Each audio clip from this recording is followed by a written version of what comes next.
Is your goal to play perfectly? If it is, that's natural. But ask yourself this question: is trying to play perfectly the best way to play my best? While you may want to play perfectly and make no mistakes, the goal of doing so may be the very thing that's keeping you from playing up to your potential during games. Hey there, I'm Eli Straw, mental performance coach and the founder of SuccessStartsWithin.com. In this video, we're going to talk about why you need to stop trying to play so perfectly. Now, as a mental performance coach, I work with a lot of athletes on strengthening their mindset to improve their performance. Now, you would think that a major goal of ours would be to get them as close to perfect as possible. But the truth is, we spend a lot more time working on letting go of this need to play perfectly than anything else. When you try too hard to be perfect, a lot of the time this will cause you to play tight and timidly.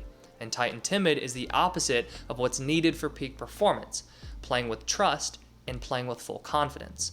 The reason trying to play perfectly is going to cause this tightness and is going to cause you to play timidly is because of the negative association of mistakes. If your goal is to be perfect, what does a mistake mean? It means you weren't perfect. And shouldn't you try to avoid a thing that keeps you from reaching your goal? But mistakes, while not necessarily wanted, should not be avoided. What I mean is, when you go into a game trying to avoid mistakes, you are not going to be playing as aggressively and confidently as you should be. Since your mind is focused on not wanting to make mistakes, the best way to avoid mistakes is to play it safe.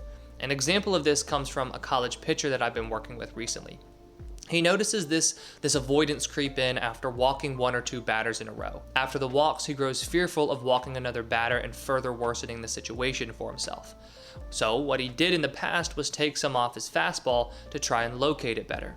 But by taking some off his fastball, he actually lost more control.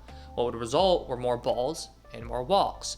So his goal of avoiding the mistake actually increased his chances of making a mistake.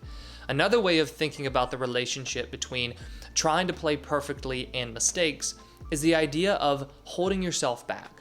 I see this one a lot in basketball and soccer players. Both of these sports involve passing the ball and dribbling in hopes of scoring. Now, what I see from athletes who are trying too hard to play perfectly is a pattern of getting rid of the ball too quickly. It's like playing hot potato with the ball. As soon as they get it, they try to get rid of it, since that's a safe way of avoiding getting it stolen or missing a shot, both of which are mistakes that mean they weren't perfect. Have you ever felt yourself playing it safe during games? If you have, then there's a good chance the goal of playing perfectly may have been to blame. So what should be your goal then?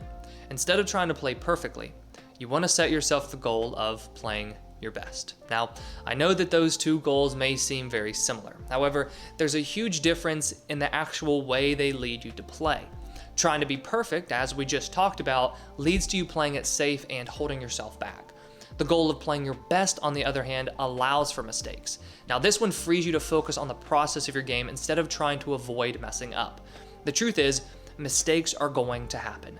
And what's worse than making mistakes is the fear of making mistakes.